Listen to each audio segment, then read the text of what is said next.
So let's talk tension. On the Bernina 480, your tension is on screen. And let me just show you something that you do have. You do find that depending on the stitch you select, that tension number changes. So it's sometimes at 5, sometimes at 3. If I choose a buttonhole, it lowers the tension down to 2.5. And that's great. It's going to get you into the ballpark for the stitch that you're using. Now, if you are using different threads in your needle and your bobbin, different weights, you will find that you will probably need to adjust this even further. So what are you looking for? So number one, if you flip it over and you see, well, if you see the big nest on the back, that actually is not a tension issue.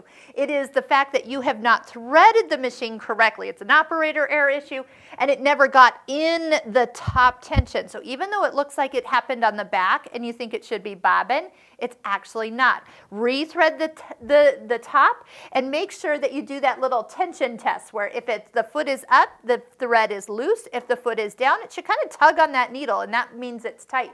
If it's tight before you sew, you will not have these problems at all.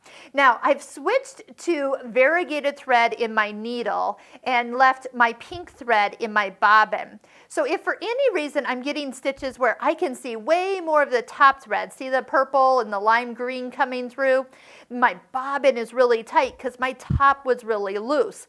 That would be something that I might want to balance out. I could tighten up my top tension, making this side pull a little bit more so the stitches look a little bit more balanced when I'm sewing. So again, if the machine is correctly threaded, you've serviced it, you've oiled it lately, this should not be a problem. Here's another one where you actually see, like I could almost pull this bobbin thread right on out, and because those loops, nothing's really holding them down. They're very kind of loose on the fabric. Not as bad as this, but it's still not giving you that nice secure stitch that you should have. So once again, make sure you probably rethread the machine, make sure it's correct.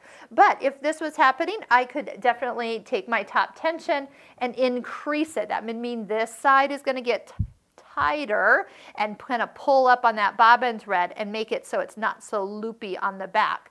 So again, it's kind of a balancing. You can either make it worse or you'll make it better. So depending, if you make it worse, just go the other way. If you don't remember which way to go. But we do always adjust the top tension. That means the thread that's in your needle is the tension we're adjusting. We don't usually adjust the bobbin tension.